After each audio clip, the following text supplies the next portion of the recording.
"Dad, stop. That's Mom." I'd already walked past her. The words hit me in the back, sharp and unmistakable, and for a second I thought my son was joking. He wasn't. He was standing still on the sidewalk, 12 years old, staring at a woman wrapped in a torn coat, her hair hidden under a knit cap, her hands shaking as she held out a paper cup. I turned slowly. The city noise dropped away. It took me a few seconds to recognize her, not because she'd changed so much, but because I had trained myself not to look for her face anywhere. I'm 46. I run a real estate firm in Seattle.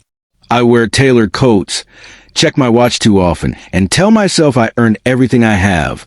I was married to her for 9 years. We met before the money, before the boardrooms, before I learned how to disappear emotionally while staying physically present. I used to say she didn't fit the life anymore. What I meant was, I stopped choosing her. The distance began with long hours, then dinners missed, then a colleague who laughed at my jokes and didn't ask why I was late. When my wife confronted me, I didn't deny it. "I never loved you the way you wanted." I told her, "You were convenient." I still hear how calm my voice was, like I was explaining a spreadsheet. The divorce was brutal but efficient. I kept the house. She took a small settlement and her pride. I told people she moved away. Eventually, I told myself she'd be fine. Standing on that sidewalk, none of that mattered. My son looked between us, confused and terrified. She hadn't spoken yet. She just stared at me, eyes clear, face exhausted, dignity worn thin but not gone. "You knew," she said quietly. "You just didn't want to see me." I tried to speak. Nothing came out. We sat on a nearby bench. I gave her my coat without asking. She didn't thank me. She didn't need to.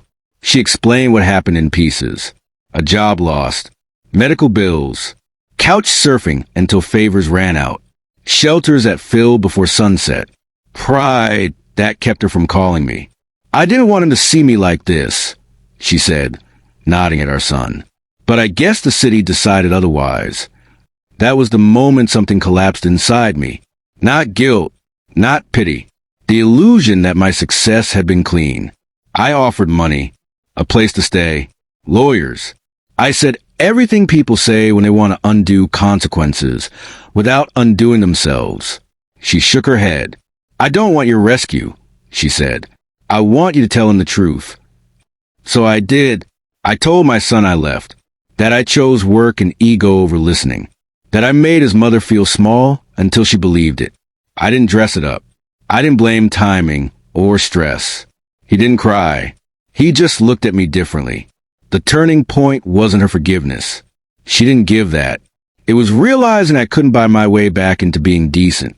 I had to start where I was. I helped her get housing, not under my roof, but on her terms. I showed up when she asked and stayed away when she didn't. I restructured my work. So my son didn't learn absence as ambition. The resolution isn't neat. She didn't come back. She didn't need to. What she needed was respect I should have given years ago. Here's the lesson I carry now. Ignoring someone doesn't erase your responsibility to them. Betrayal doesn't always look like shouting or violence. Sometimes it looks like walking past the person you once promised never to abandon and calling it progress. If you recognize yourself in that, stop walking. Look back and choose better before a child has to say the truth out loud for you.